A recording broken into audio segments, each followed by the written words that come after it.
الحمد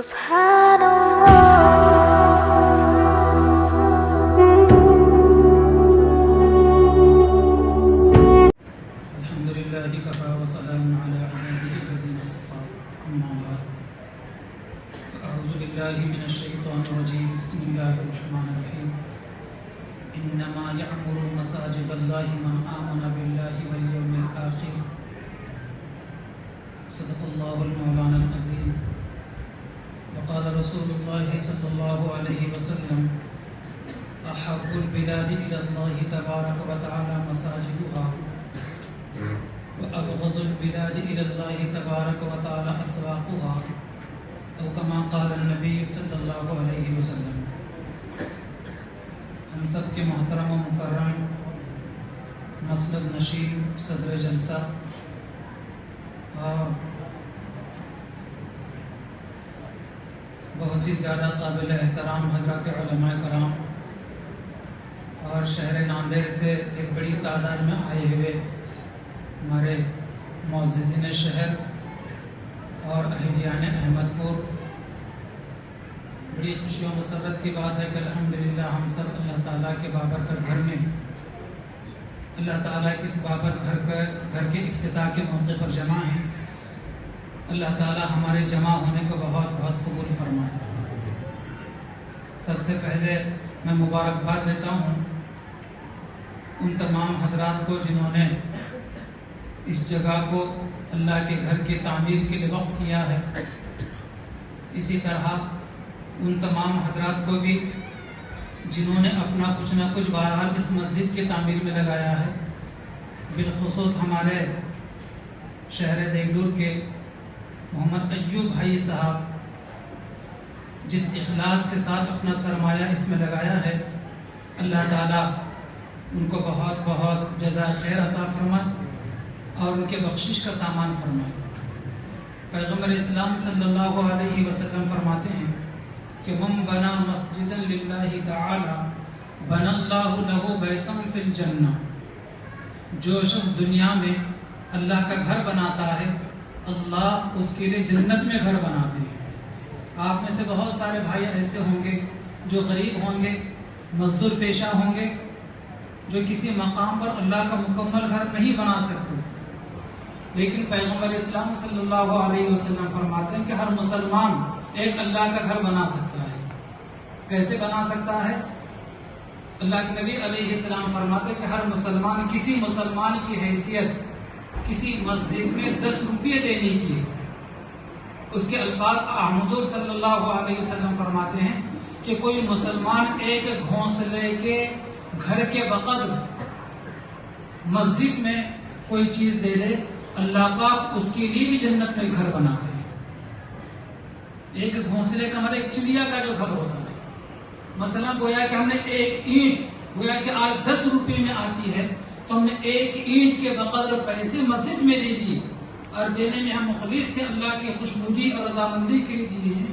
انشاءاللہ اللہ ہم میں سے ہر ایک کے لیے اتنے پیسے دینے والے کے جنت میں گھر بنائیں گے۔ اس لیے محترم بزرگوں اور دوستوں، یہی گھر نہیں بلکہ ہمارے پورے شہر میں اور کہیں بھی کسی بھی جگہ پر مسجد کی تعمیر کا مرحلہ اور تقاضا ہمارے سامنے آ جائے تو خوش دلی کے ساتھ اپنی حیثیت کے مطابق اس میں پیسہ لگانا چاہیے۔ تو بڑے قابل مبارکباد ہیں وہ لوگ اور بڑے خوش نصیب ہیں وہ لوگ جنہوں نے اس کے اندر اپنا بڑا سرمایہ لگا کر اپنی آخرت سنوار لی ہے۔ اللہ نے بہت بہت مبارک کرے۔ پیغمبر اسلام علیہ السلام فرماتے ہیں اذا مات الانسان انقطع عنہ عملہ الا من ثلاثۃ، کہ جب انسان کا انتقال ہو جاتا ہے تو اس کی اعمال کا سلسلہ بند ہو جاتا ہے سوائے 3 چیزوں کے۔ 3 چیزیں ایسی ہیں کہ مرنے کے بعد بھی اس کے ان چیزوں کا ثواب برابر قبر میں اس کی ملتا رہتا ہے۔ کون سی 3 چیزیں ہوں؟ پہلی چیز ہے صدقۃ جاریہ، صدقہ جاریہ، جیسے مسجد بنوا دی، کہیں مدرسہ بنوا دیا، یہ صدقہ جاریہ کہلاتی ہے۔ مرنے کے بعد بھی جب تک یہ مسجد رہے گی، جب تک اس مسجد میں نماز پڑھی جاتی رہے گی، جب تک یہ در و دیوار قائم رہیں گے، اس وقت تک اس مسجد کو بنانے والوں کے نام اعمال میں ثواب برابر لکھا جاتا رہے گا۔ اور دوسرے او علم ينتفع به، کوئی ایسا علمی کارنامہ کر کے جائے کہ جس سے لوگ بعد میں استفادہ کرتے رہیں. تو جس نے وہ علمی کارنامہ کو کتاب لکھ کر چلا گیا، کوئی کتاب وقف کر دیا، کوئی مسجد میں قرآن کریم لا کر رکھ دیا، اب اس سے لوگ استفادہ کر رہے ہیں، تفسیر کا کوئی سیٹ لا کر رکھ دیا، حدیث کی کوئی کتاب لا کر مسجد میں رکھ دی، اور وہ رکھنے والا انتقال کر گیا، لوگ اس کو پڑھ رہے ہیں، اس سے فائدہ اٹھا رہے ہیں. جب تک وہ کتاب قائم رہے گی، جب تک لوگ علمی فائدہ اس کتاب سے اٹھاتے رہیں گے، اس وقت تک کتاب اس مسجد میں دینے والے کا ثواب برابر لکھا جاتا ہے. اور تیسری چیز آقا دو جہاں علیہ الصلوۃ والسلام فرماتے ہیں او ولد صالح يدعو له. تیسری چیز نیک اولاد جو اپنے ماں باپ کے لیے ان کے مرنے کے بعد دعائیں مغفرت کرے. تو یہ نیک اولاد بھی اپنے ماں باپ کے لیے صدقہ جاریہ ہے. اگر ہم نے نیک اولاد چھوڑی ہے، ہم مر کر قبر میں چلے جائیں گے، لیکن اس اولاد کی نیکیوں کا اجر و ثواب ہمیں قیام، جب تک کہ ہماری اولاد دنیا میں زندہ ہے، ہمارے قبر میں وہ ثواب ہمیں ملتا ہے. اس لیے ہمیں چاہیے کہ ہم اپنے بچوں کو علم دین بھی سکھاتے رہیں، ہم بچپن میں اپنے بچوں کا حق بھی ادا کرتے رہیں، تاکہ ہمارے بڑھاپے میں یہ ہمارے بچے ہماری خدمت کر سکیں، ہمارا قوت بازو بن سکیں. عربی کا ایک شعر ہے، شاعر کہتا ہے لیس الیتیم الذی قد مات والدہ، لیس الیتیم الذی قد مات والدہ ان الیتیم یتیم العلم والادب. کہ صرف وہ بچہ یتیم نہیں ہے جس کے باپ کا انتقال ہو گیا ہو، بلکہ وہ بچہ بھی یتیم کے درجے میں ہے جس کا باپ زندہ ہے لیکن اس کی اولاد علم و ادب سے محروم ہے. ماشاءاللہ اتنی عالیشان مسجد یہاں پر بن گئی ہے، جن کو اللہ پاک نے توفیق دے دی، انہوں نے بنا دیا ہے. تو ہم جہاں پر اپنے سجدوں سے اس مسجد کو آباد کریں گے، وہیں پر اپنے بچوں کو اس مسجد میں پڑھنے کے لیے مکتب میں بھی بھیجا کریں، تاکہ یہاں پر پڑھنے والے بچے ہمارے لیے صدقہ جاریہ ہو سکے. جب تک یہ پڑھیں گے، اس پر عمل کریں گے، پھر ہمارے دعائیں مغفرت کریں گے، ایصال ثواب کریں گے، تو ہمارے قبر میں ہمیں ضرور ثواب ملتا رہے گا. دوسری بات، یہ اللہ تعالیٰ کا بابرکت گھر بنا ہے کہ یہ عبادت خانہ ہے. یہاں صرف اللہ کی عبادت ہونی چاہیے. یہ نہیں کہ وقت فارغ ہے، مسجد میں آ گئے، تکیہ لگا کر سو گئے پنکھا چالو کر کے. یہ نہیں ہونا چاہیے. ایک آ کر مسجد میں بیٹھ گیا، پھر دوسرا آیا کسی تیسرے کی شروع کر دی غیبت، اس کی چگلی.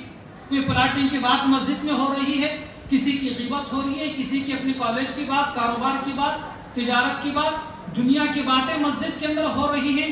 ایسا ہرگز مت کرنا. جو لوگ مسجد میں آ کر فضول باتیں کرتے ہیں، جو لوگ مسجد میں بیٹھ کر دنیا کی باتیں کرتے ہیں، پیغمبر اسلام صلی اللہ علیہ وسلم فرماتے ہیں کہ فرشتے ان کے قریب آتے ہیں اور بڑی محبت کے ساتھ اور بڑی شفقت کے ساتھ ان لوگوں سے کہتے ہیں اسکت یا ولی اللہ، اے اللہ کے ولی، یہ جگہ دنیا کی باتیں کرنے کی نہیں ہے، یہ مقام ادھر ادھر کی باتیں کرنے کا مقام نہیں ہے، بلکہ یہ اللہ کا بابرکت گھر ہے. خاموش ہو جا اے اللہ کے ولی، خاموش ہو جا. یہ وہ گھر نہیں ہے، وہ جگہ نہیں ہے دنیا کی باتیں کرنے کی. اگر خاموش ہو جاتے ہیں تو بہت اچھی بات ہے، پھر بھی اپنی گفتگو کا سلسلہ جاری رکھتے ہیں ادھر ادھر کی باتیں اور دنیا کی باتیں، تو فرشتے کہتے ہیں اسکت یا عدو اللہ، اے اللہ کا دشمن اب تو خاموش ہو جا.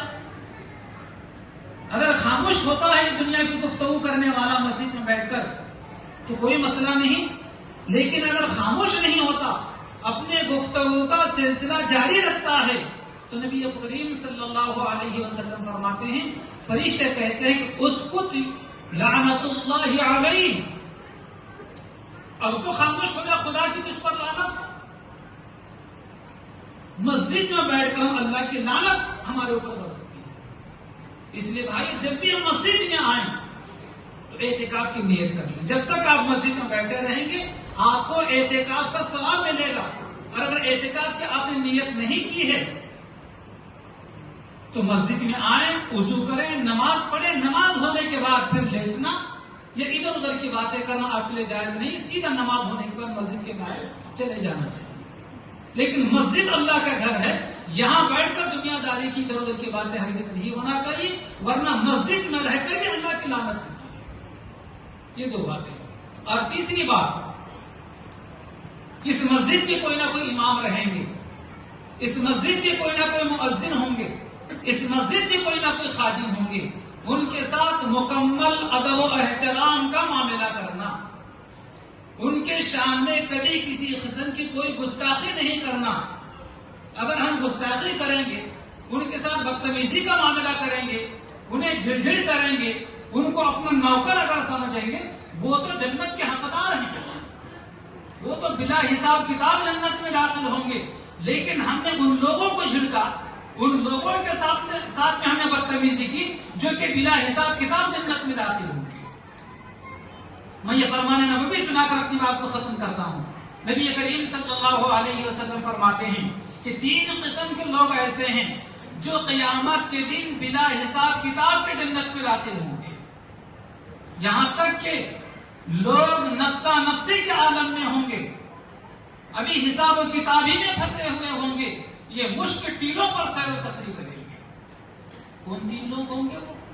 نبی کریم علیہ السلام فرماتے ہیں ایک وہ شخص جو اللہ کے لیے اللہ کا بابرکت کلام قرآن پڑھے اور کسی مسجد میں اس طریقے سے امامت کرے کہ مصلی اس سے راضی ہو، ایسا آدمی قیامت کے دن بلا حساب و کتاب کے جنت میں داخل ہوگا۔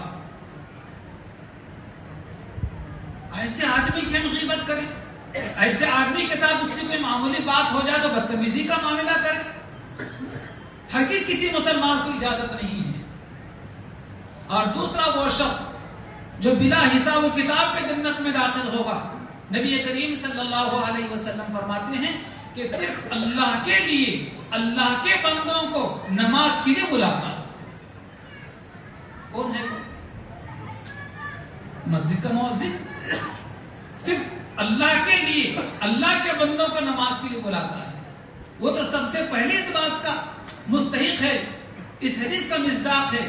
لیکن ہم بھی عام مسلمان، ہمارے بزرگ حضرات اور اس مسجد کے 5 وقتہ مصلی جو بننے والے ہیں، انہیں بھی چاہیے کہ جس گلی سے آتے ہیں، جس راستے سے آتے ہیں، آتے آتے نماز کی دعوت دیتے ہوئے آنا چاہیے۔ اپنے بھائیوں کو، بھائی اذان ہو گئی چلیے نماز کو چلیے، نماز کی دعوت دیتے ہوئے آنا چاہیے، اور نماز کے دعوت دینے میں مخلص ہونا چاہیے، تو یہ خوشخبری ہے۔ لیکن اگر ریاکاری ہے، دکھلاوا ہے، نام و نمود ہے، تو وہ اس حدیث کا مصداق نہیں ہے، وہ اپنی خیر فرمائے۔ تو پہلا وہ امام ہمارے مسجد کا جو خالص اللہ کے لیے بابرکت کلام پڑھتا ہے، تلاوت کرتا ہے اور مسجد کی امامت کرتا ہے، وہ جنت میں بلا حساب کتاب داخل ہوگا۔ اور دوسرا وہ جو اللہ کے بندوں کو اللہ کے خوشنودی کی خاطر نماز کو بلاتا ہے۔ اور تیسرا وہ شخص جو اپنے خالق و مالک کے ساتھ بھی اچھا تعلق رکھتا ہے اور اپنے ماتحتوں کے ساتھ بھی اچھا تعلق رکھتا ہے۔ خالق و مالک کے ساتھ اچھا تعلق عبادات کے ذریعے، بندگی کے ذریعے، ذکر و اذکار کے ذریعے، تلاوت کلام پاک کے ذریعے، ماہ رمضان کی آمد ہے، تراویح کا اہتمام کے ذریعے، اس طریقے سے ہم اپنے خالق و مالک کے ساتھ اچھا تعلق رکھ سکتے ہیں۔ اور دوسرے اپنے ماتحتوں کے ساتھ اچھا تعلق، اپنے ماتحتوں میں اپنی بیوی ہیں، اپنے بچے ہیں، اپنے ملازمین ہیں، اپنے نوکر ہیں، اور اپنے پاس کام کرنے والے ہیں، اپنے اگر کوئی استاد ہے تو اپنے شاگرد ہیں، کوئی کلاس ٹیچر ہے تو اس کے پاس پڑھنے والے طلباء ہیں، اسٹوڈنٹس ہیں، ان تمام کے ساتھ میں اچھا برتاؤ کرنا، ان کی حق تلفی نہیں کرنا، تو ایسا آدمی بھی قیامت کے دن بغیر حساب کتاب کے جنت میں داخل ہوگا۔ پھر ایک مرتبہ میں ان تمام بھائیوں کو پھر ایک مرتبہ مبارکباد دیتے ہوئے رخصت ہوتا ہوں جنہوں نے اتنی قیمتی جگہ اللہ کے بابرکت گھر کے لیے وقف کی ہے، اور اسی طرح وہ بھائی بھی ہمارے جنہوں نے اپنا حلال پیسہ اس مسجد میں لگا کر اتنا عالیشان مکان بنایا ہے۔ اللہ تعالیٰ سے میری دعا ہے کہ اللہ تعالیٰ سبھی حضرات کے لیے جنت میں اپنے شان کے مطابق ان کے لیے گھر بنائے، اور ہم تمام اس احمد پور کی اس کالونی کے اہلیان کو اللہ تعالیٰ اس مسجد میں 5 وقتہ اہتمام کے ساتھ نماز پڑھنے کی توفیق عطا فرمائے، اس لیے کہ ہم گھر میں نماز پڑھتے ہیں، اسے نماز کا ثواب ملتا ہے، وہی نماز اگر ہم مسجد میں آ کر پڑھتے تو 25 نماز نمازوں کا ثواب ملتا ہے. شہر کی بڑی مسجد میں جا کر نماز پڑھتے ہیں تو 500 نمازوں کا ثواب ملتا ہے. وہی نماز اگر مسجد اقصی یا مسجد نبوی میں اگر پڑھتے ہیں تو 50,000 نمازوں کا ثواب ملتا ہے. اور وہی نماز اگر مسجد حرام میں پڑھتے ہیں، خانہ کعبہ میں پڑھتے ہیں، تو اللہ تعالیٰ ایک نماز کے پڑھنے پر 1,00,000 نمازوں کا ثواب عطا فرماتے ہیں. اللہ تعالیٰ ہمیں عمل کی توفیق عطا فرمائے. آمین. وآخر دعوانا ان الحمد للہ رب العالمین.